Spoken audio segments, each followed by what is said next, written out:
Before we get started, we'd like to say thanks to our sponsor, Anchor. If you haven't heard about Anchor, it's the easiest way to make a podcast. Let me explain. It's free. Plus, there are creation tools that allow you to record and edit your podcast right from your phone or computer. Also, Anchor will distribute your podcast for you so it can be heard on Spotify, Apple Podcasts, and many more. Plus, you can make money from your podcast with no minimum listenership. And it's everything you need to make a podcast in one place. Download the free Anchor app or go to anchor.fm to get started.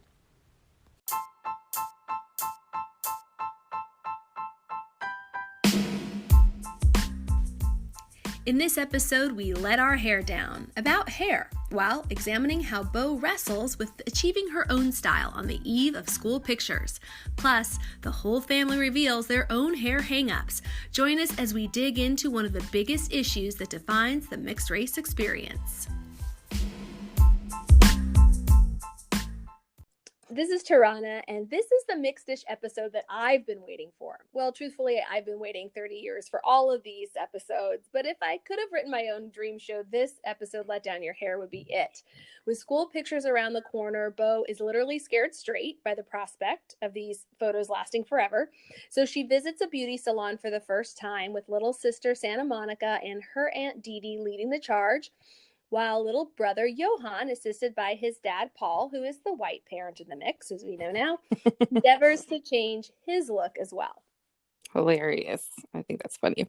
Yes, hair is very personal. This is Shannon, y'all.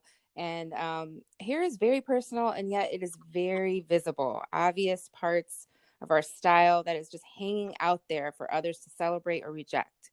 And when you add in race, it gets, well, hairier because of shifting standards of beauty in society. And somehow the brilliant show Mixed Dish and their writers give us a 360 of how all the characters confront hair issues in one episode.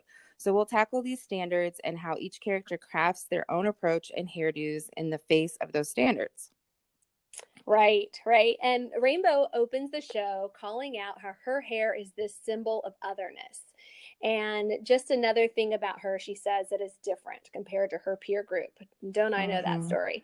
The writers drive this home with Bo's teacher while making the announcement to her class to be prepared for school pictures. The teacher pauses and knocks on Rainbow's desk and is like, your hair should be neat. And she looks right at Rainbow when she's saying this. And this kicks off a 24 hours of panic for poor Bo about what to do with her hair. And we should point out that Bo wears her hair short. It's like a full natural. It would be very in style now. In the 80s, I guess it was a little bit, on the fringe. Yeah, and now it's like the bigger the better. Yeah. So literally her peers in the classroom, black and white, refer to her hair as big. And it's just as you said, these days, oh, Bo, just hang on a few more years, baby. Right. And how did you wear your hair in 1985 as a biracial young woman? And contrast that with what the standard of beauty was then when we were growing up along with Bo. Yeah. I mean, for sure it was, not bigger the better. There's so much here. First off, when we talk about having hair standards, we're talking about having an expectation to have our hair look as closely to what is deemed as white as a beauty standard, of course. And I remember at 6 years old asking my mom to cut my bangs. I wanted bangs so bad. Oh, I did too. I wanted them to look like one of the blonde girls in my class who had super straight hair. And I mean, that's probably the only thing that she could do to differentiate her hair in some way, to make it look, something else besides just poker straight. And of course I wanted my hair different than it was and wanted to be like her. And, in fifth grade, I remember, years later in fifth grade, I wanted to wear my hair straight, all the time and keep up with that look. But the reality was that we weren't going to the salon on the regular, and my mom wasn't going to straighten my hair on the regular. And no more tangles was not working. Ooh, was not going to work for my mom. I can still smell no more tangles for the record. Or the blonde girl in the bottle. Yes, she haunts me. She haunts me. Those bows and that blonde hair like This was haunts a me. detangler, y'all, back in the 80s. That was Yes. popular before all the wonderful hair products that are more inclusive, shall we say, popped on the. I'm sure the loving generation knows all about No More Tangles. There was no mixed chicks, Which is okay? really just, let's just call it water in a bottle. Like, I Water in mean, the it was bottle. nothing special. There was no mixed chicks in 1985, okay? Just No, no.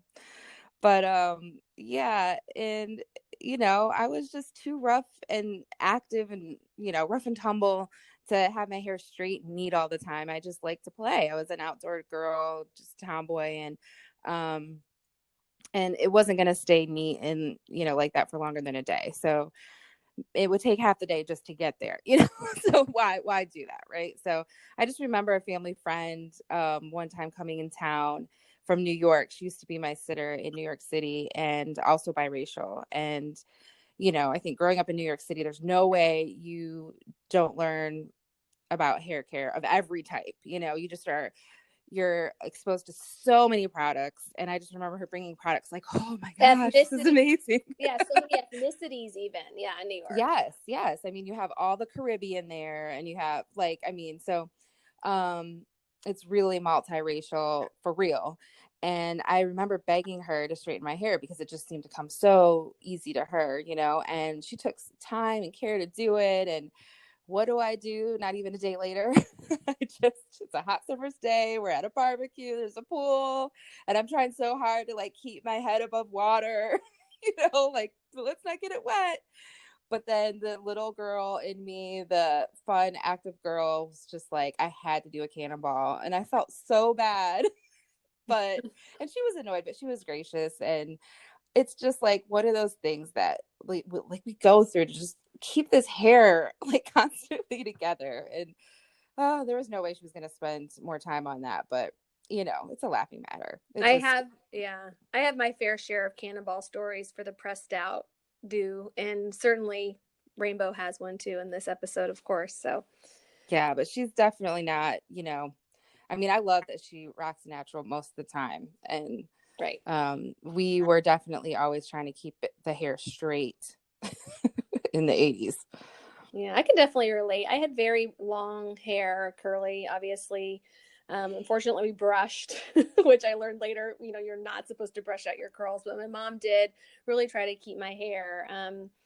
I don't say neat. She really tried to care for it in the best way that she knew how. Um, but in 1985, I wore my hair in this straight fit frizz. So every picture day brought me so much anxiety because, like the Johnson children, I wanted a true style, not this straight frizz, like this just blob of hair. And you'll see some of those. We'll post them on the blog for you so you can see our hairstyles through the years. But over family dinner, so enter the parental assistance, right, with all of this. So over a family dinner in this episode, we see Alicia struggle to create self-acceptance in her children by encouraging them not to cave to white standards or mainstream standards of beauty. Alicia and Paul confront the teacher for calling Bo's hair not neat. That's a very fun moment. Yeah. Yeah, she gets her mama on. And Mm-hmm. Paul gets side eye from little daughter Santa Monica, who does not like how he does her hair on the regular. Paul, God bless him, also ends up leading the charge to whip Johan's curls into the style he desires, which is a flat top. Very hard with the curls like his. And we'll get to that in a minute. But Shannon, were your parents involved in helping you chart your own hair path, and how did that work out? Yeah, well, I'll say my mom's really struggled, especially the toddler years. Well, the toddler years actually, I think, were a little bit better. She would maintain box braids a lot. But as I grew up and, we had three girls with three different hair textures, Whew, and that was tough for her, you know? that would be tough for me. Yeah. And my youngest sister had what was deemed as easier hair, and my middle sis had the most beautiful has, I should say, the most beautiful thick hair, and like lots of it and very thick. And she often is asked now, like, when she gets her hair blown out, do you have a wig on? Like, where'd you get that wig? And it's like, no, this is my hair. But really beautiful hair. But as a child, she was, I guess, what we call tender-headed. And my mom would just, instead of trying to go through the battle with her, would just cut her hair in a short fro. And, it just, so we have a lot of family photos with, I know one classic photo. I'll have to put this on our site, of my straight bangs and my sister with the short fro. So, later I just started to learn how to straighten my own hair, and I would practice braiding on my youngest sister's hair, and it helps me tremendously today. So when I'm constantly having to do and cornrow my daughter's hair, and my mom was always trying to find the right products, but back then there just wasn't the options. It just, I mean, like we talked about, there's no more tangles, but we had pink oil, we had Isoplus, we had mane and tail, we I don't know, just all this stuff was around. But she worked with what she had. And later years, my dad would try to get us to the salon on the regular, but I'll talk about that later. But yeah, it was interesting times. Yeah. When we were younger, and my mom was working a full-time job, and sometimes like second shift, and it was a lot. Yeah. Yeah, well, I'll actually read this that I wrote about my mom teaching me to do my hair, because my mom, who is the white parent, is, if you haven't listened to other episodes, so she was the one helping me maintain my hair, and this, I think, captures everything. So I wrote this as a essay many years ago, part of an essay. My mother, who is white, taught me to do my hair. She wasn't privy to wrapping, but what she could do was braid my hair. A morning ritual I remember vividly. I'd sit confined to a stool in our small bathroom, watching in the mirror as my mom's hands worked my wild mane and her firm middle brushed against my back. My gaze alternated from the fairness of my scalp to the caramel of my face, back to my mom's creamy knuckles swimming in and out of my black-brown hair. These times when I was content with braids were happy. When I began wanting to feather my bangs like the white girls, or the relaxer straightened look the few black girls I knew possessed, I became aware that I was in between. My hair, a mixture from my white mother, and my black father, could do neither, and was the source of many struggles between me and my mom. She would hunt all over our country club dotted town for stylists who specialized in naturally curly hair. After each appointment with a white stylist, I would emerge looking frizzier than I had when I arrived, and I'd take it all out on my well-meaning mother in a tearful rage. I began to resent my lily white surroundings, blaming my hair problems on my lack of exposure to the Black community and people I thought must know my kind of hair. Mm-hmm. So that's a whole lot in there. There's a lot. That sums up a lot of the experience. Yeah.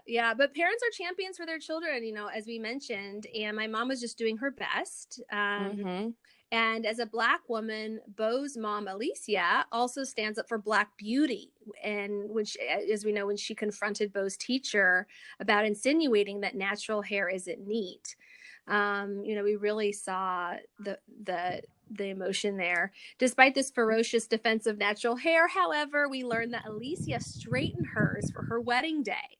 I think I can't remember which character it is, refers to her as Black Farrah Fawcett in that wedding picture, which I thought was hilarious because I had a personal obsession with Farrah Fawcett's feathered bangs back in the day. I think everyone did. I went on a personal quest for this style, and my mom tried to help me. There's even my picture from the 1985 school picture where I had tried to achieve the feather bang look. It's very interesting how it turned out.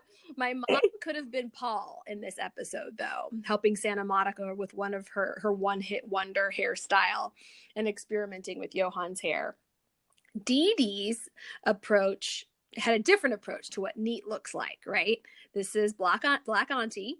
She also rejected the natural state of her niece and nephew's hair. And she was like, you need to go to the salon. And so this is a fabulous scene in the episode that we'll get to. But Shannon, did you ever, you said your dad would take you to the salon? Was it a Black salon, white salon? What was that experience like for you?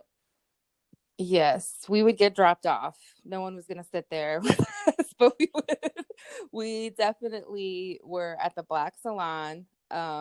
you know, it just was like, we are not keeping up with this, especially like middle school, high school, when we were, you know, a lot more into our hairstyles and how we looked, and we had more events to go to, you know, and it was definitely my the black side of my family was, it was all about being having it straight, and even um getting relaxers. Jeez. I mean, I didn't really need, but Right. yeah, my dad eventually made sure we had appointments on the regular to get our hair did or done.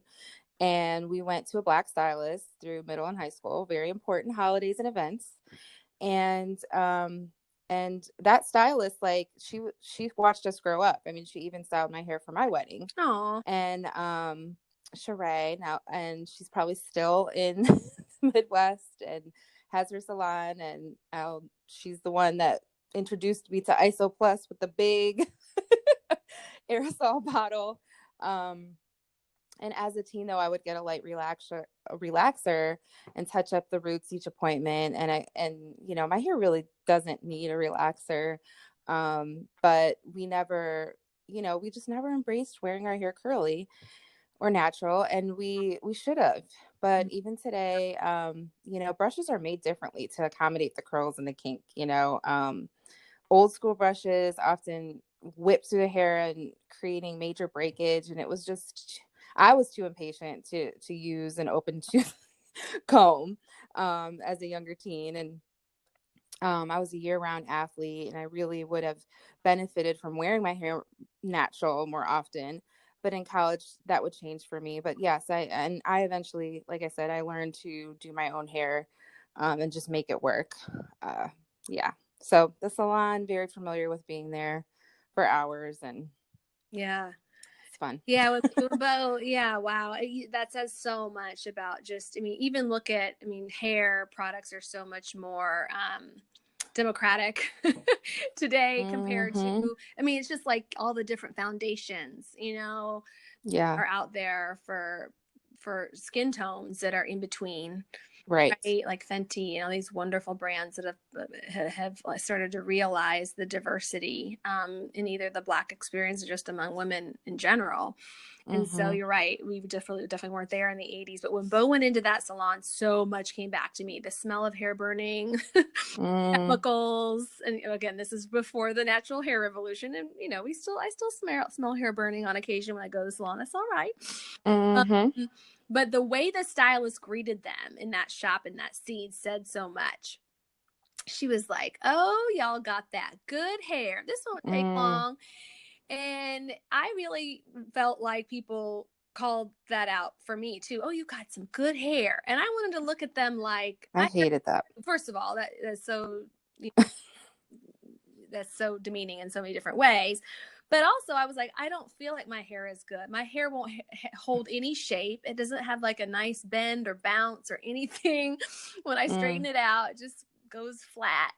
And so I beg to differ that I had that good hair, so to speak. So Mm-hmm. beauty is in the Mm-hmm. eye of the beholder. And of course they mean it as a compliment, but it just, Yes, she. we're internally going, no. But again, what is good hair? I mean, there's so many that has so many roots and so much.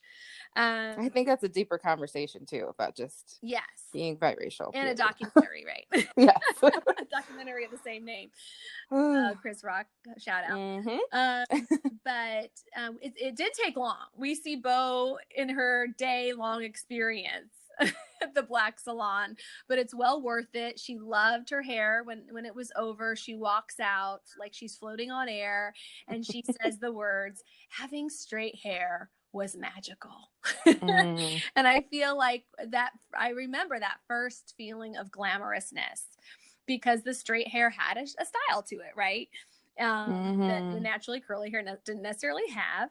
Did you feel like that when you straighten your hair? Did you have to agree with that quote? If you wanted to look great, you might have to go straight. This is Oh, the Bo says she's learning in this episode. this is like the conflict of it all. Because yes, I don't know. It's like I feel more put together for some reason when my hair is straight. I don't know. I think it's like a control issue maybe with me. I don't know what it is, but Mm. it's, you know, and then it's the deeper, obviously, standard and But for me, like now I do keep my hair straight more so because I know how to do my hair and it can be easier to manage than, it just, I'm not tugging at it every day, trying to brush at it and pull it and, um, just keeping it protected. And as a busy mom, it's super convenient. If I could get my hair braided on the regular, I would.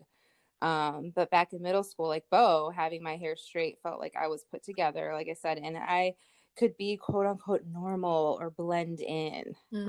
What's Interesting. it's funny as I would be asked by white and black girls, why don't you wear your hair curly? Which is funny. Like I remember like Mm. on, from both racial groups being asked that, like Mm-hmm. it seemed like, you know, like, oh, you just have that wet and go look or kind of hair. And I'm like, no, it's not that easy. Yeah. And then, white girls with straight hair who like would get perms because they want their hair curly, like were jealous of my curls. It's just like everybody wants something that they don't have. It's just funny. But it was often, yeah, assumed it was just easy hair, but it's not easy hair. Yeah. And it's all about the products for sure. And in 2020 we have an abundance of them, like we said, but yeah, Yeah. it just Sorry. felt good. It I, felt I, good. I definitely felt like I had to run to the shop, for a special date or occasion, Mm-hmm. get a hot comb run through. That Mm-hmm. wasn't because I hated my hair. I just didn't know how to style them, and now I've learned a Mm-hmm. lot more, of course, but, this reminds me, I was in television for many years, and this was a lot of the root of my anxiety about being on air. Like when you're out in the field on a breaking news, you don't have time to go like run and get your hair done. And Mm-hmm. for a long time, I was trying to put together my demo tape, right? And I just could not figure out how to time, either the summer humidity with being out on like the set of a hurricane.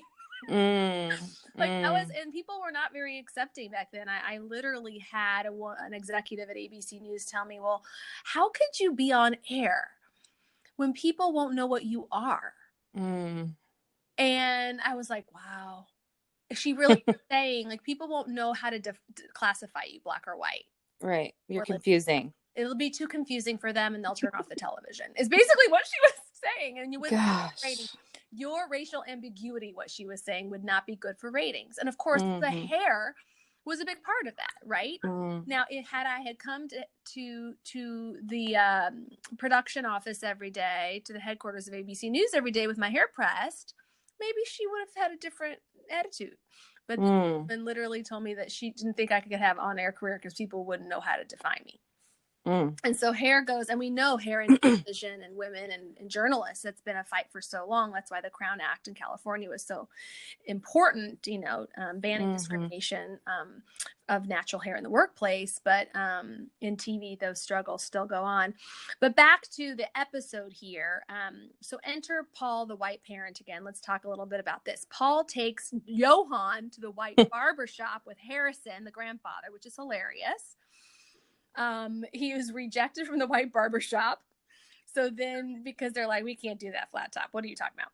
So then Paul takes Johan, to a black salon, which is like, we can't help you either. Right? Mm-hmm. So many hilarious scenes playing out in these Yeah. different salons, saying so much about the culture of the day. Yeah, I mean, we can't just call out the white parents. Like, Right. True. I have a dear friend who is black with a biracial daughter that has long curly hair, and she confessed to me how much harder it is to keep up with it. And I was just like, do you know how validating you saying that is for me? I've often felt like it's complex because there's varying, um spectrum of hair, but it's not as strong as thicker kinky hair, but it's not as fine and straight, and you're not able to you're able to brush through and wash every day, but it's just, you don't want to do that. You're gonna break it, so it's just and it doesn't hold braids as well, in my opinion, either. Just without, you know, additional hair braided in. And don't be fooled by Alicia Keys' hair. No, she's not rocking that for weeks. But no, I don't have easy hair, easy, good, whatever.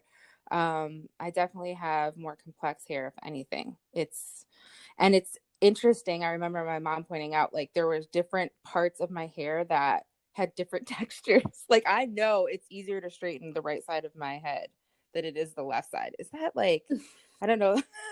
That's an interesting I'm sure thing as everybody well. has that. I'm lucky if I get both sides done at all.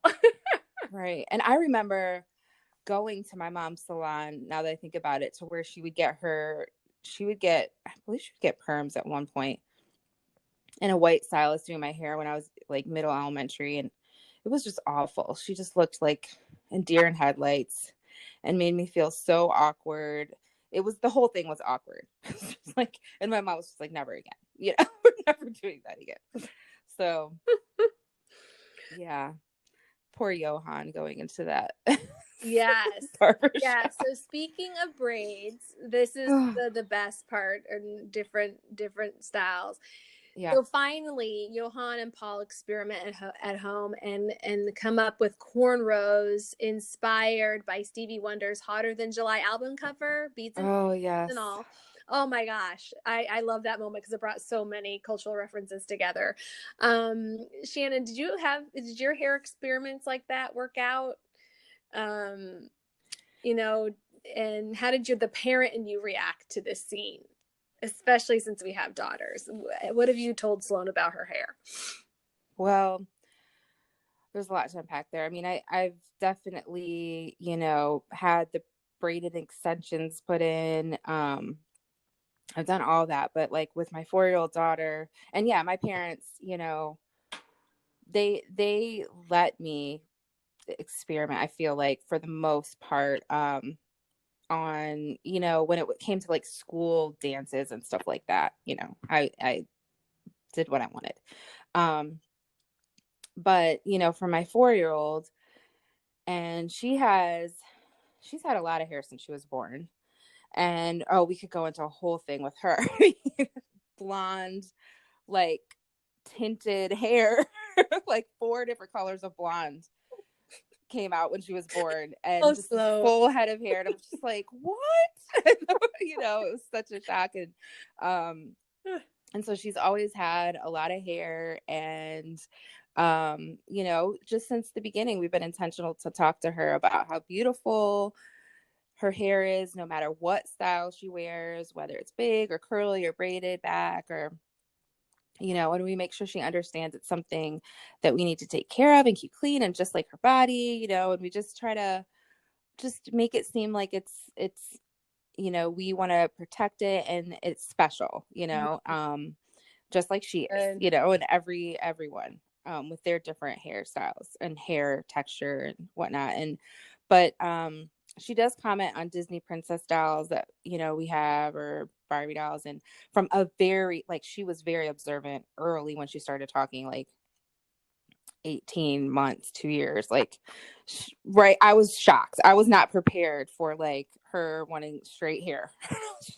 What? It's like osmosis of if they're watching any type of television, it's just like Yeah. osmosis that they want the Yeah. straight hair. My girls too are under 8 years old, and this is so born. I mean, very born recently, and just I don't understand in this day and age how it still gets into them that they want, because I don't have straight hair. you Yeah. know um I'm not wearing my hair straight every day. So, and they have beautiful aunties on both sides of the family, and I just don't understand where this comes from. Yeah. And I'm sure at some point, you know, like our daughters will probably all straighten their hair at some point. It's just like they're too young. Like, I'm not ready for all that.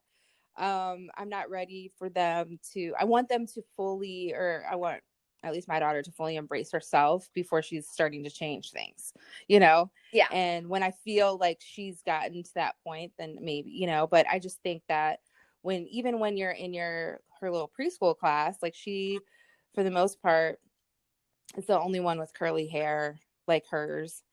And you know, I think you just, it's like with all women, no matter the age, you start wanting things you don't have. Like you start, I don't Mhm. know, it's like, Yeah. even like I said, with those with straight hair, they want curly, you know. So, and it's however you can make your hair work, you know. Yeah. But I try to redirect the conversation nowadays much of the time, and say how much I love her hair and how lucky she is to have beautiful curls, and she's uniquely and wonderfully made by God. So, you Yeah, know. my girls have beautiful hair, and we both, Marley wears hers in a in a natural, short natural, and Mila has beautiful, big, full hair that she likes to wear out sometime. And I think, but It's oftentimes she so pretty. wears it in a wonderful Afro puff on her head. But they really, I think we've watched, and I've watched a nice evolution of us as we nurture them to be themselves and how wonderful they are, just made the way they are. They have more embraced those styles. So it's been fun to Yes. watch the continuum, and we hear less of the, mommy, why can't I have straight hair? I want straight hair, Yeah. like I like hair like this doll, or even Yeah. a bunch of different kinds of dolls. So um I really enjoy braiding Sloane's hair. It's almost like meditative for me. And I just see it as such a special time. And I think, you know, she'll have times where she just does not feel like getting her hair done, you know, like any little girl who does not want to sit still. But I just, you know, I try to make it fun. We have like a whole Pinterest board of styles, and I say, oh which one do you want today? You know, like try to make it like empowering her to, you know, be mm, part of it. good. But I just, it is a special time. I think it's definitely a bonding time. It's definitely an ancestral experience to me. Like, you know, I mean, it's all there. True. And hopefully one day she sees it that way too. Yes. And then she will have moments like like this scene in the episode. So we definitely see the downside of hair when it all falls down, so to speak. Right. The downside of forcing our hair, be something that it's not. Bo goes to PE, and even though Ooh, she is warned by a well-meaning black classmate, she's wearing that, rocking that straight do, and the classmate warns her, "You better get a wrap on that head before you walk into PE." She's like, what's up with that? So she goes into PE and sweats out her hair. mm, It comes out like, oh my gosh, what happened? mm-hmm. We all have to learn. Yes. So this is how I ended up throwing up my hands to always wearing my hair straight in college, especially. I was, you know, away at college, not going to the salon on the regular, didn't have, you know, the money, and I'm a Division 1 athlete playing volleyball, and just committing to straight hair was just not going to happen. And you know, we would have 2 weeks of preseason every fall, and you know, that's like, you know, you're practicing like 2 3 times a day, pretty much all day, you know, for the 2 weeks. And then you'd have like two 3 matches or games per week. And so it's like a curly gelled back ponytail was the way to go. Or a bun was the way to go. um but I do, you know, and I would, preseason I would often get my hair braided, and um you know, but it just, I couldn't keep up with that. And I loved living in the dorms and having like friends on my floor that could braid my hair. That was awesome. But I remember being desperate once to just have my hair straight, to have that straight look for some reason. And I went to the store and I bought you know, I thought I needed a relaxer, and I bought my own kit. This is the first time ever. And I don't know. I can't believe at this point that I still didn't have any idea that I didn't need the relaxer to straighten my hair. But anyways, again, products, who knows, just becoming familiar. And so I had one black teammate again. You know, that was the quota for the white liberal university we went to, two black or people of color athletes. Mhm. And Nice. anyways, she was older That's than another me, and podcast.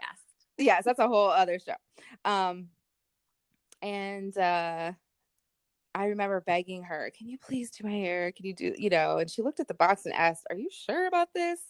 and she thought it was too strong for my hair. And I reassured her it was, oh, it's fine, you know. And within a few months, my hair fell out and I was forced to rock a shorter natural look. And when I say short, way shorter than Bo's. I mean, it was probably like an inch or two, maybe. And it was traumatic for me at first, but I soon fell in love with it. My fresh, soft curls. It was like Mm, having like a rebirth or something. good. And I would do twists like halfway or like, you know, different braid styles and I felt like I was just coming into my own. Like I was forced to come into my own through this experience, but it was amazing what it's just amazing what hair does to your psyche, but especially when you already feel like you're under a microscope, so to speak. But that was a huge learning experience and trajectory in my hair experience anyway. Yeah, good.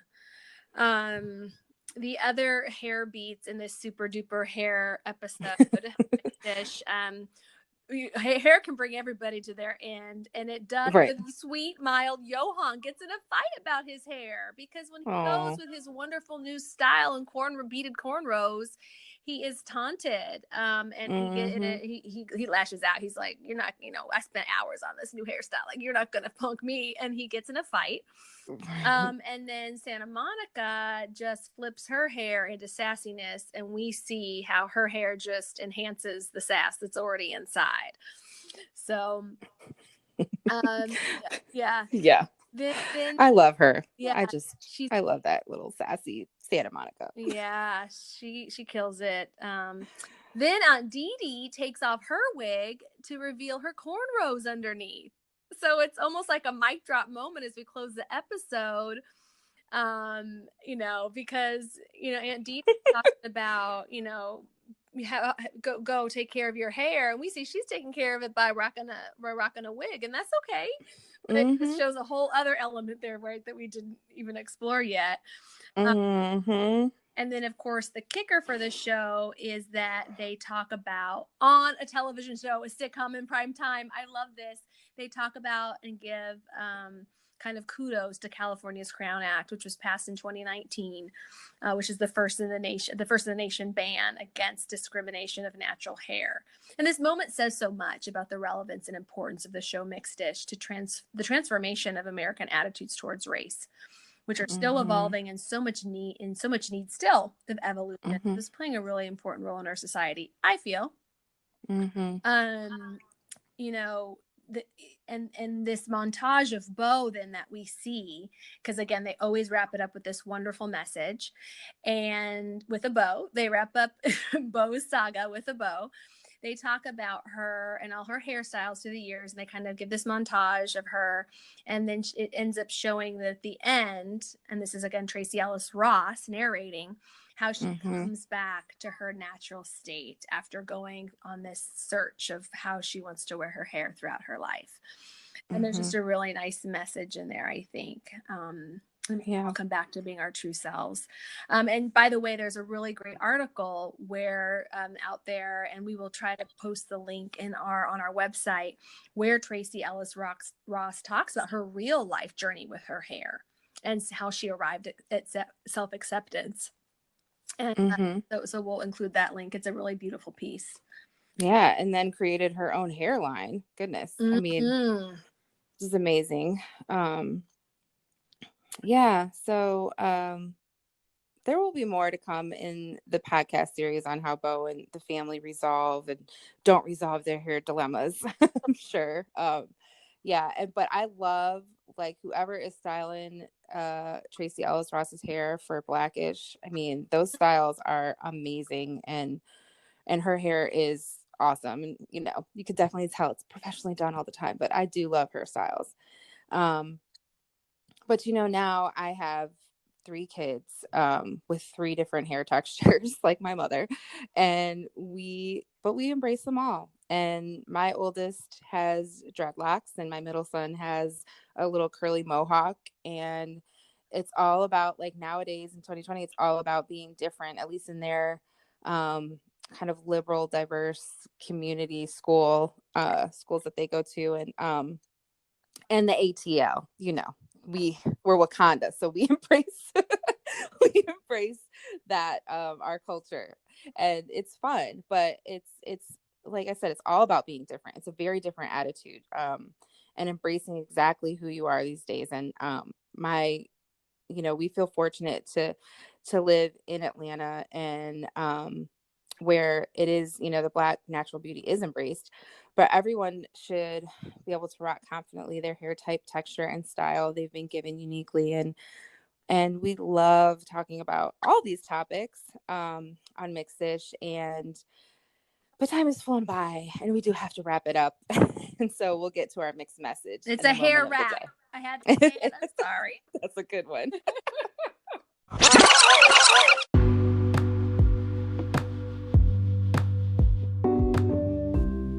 Hey, there's that backspin. For today's mixed message, we're asking, did you ever feel pressured to change your look to fit in? How'd it work out for you? What is your hair lesson you'll keep forever? Can't wait to hear about that one. Please send us a DM and share with us through our website, mixedlifeatl.com, or find us at social media at mixedlifeatl. Till next time, peace out.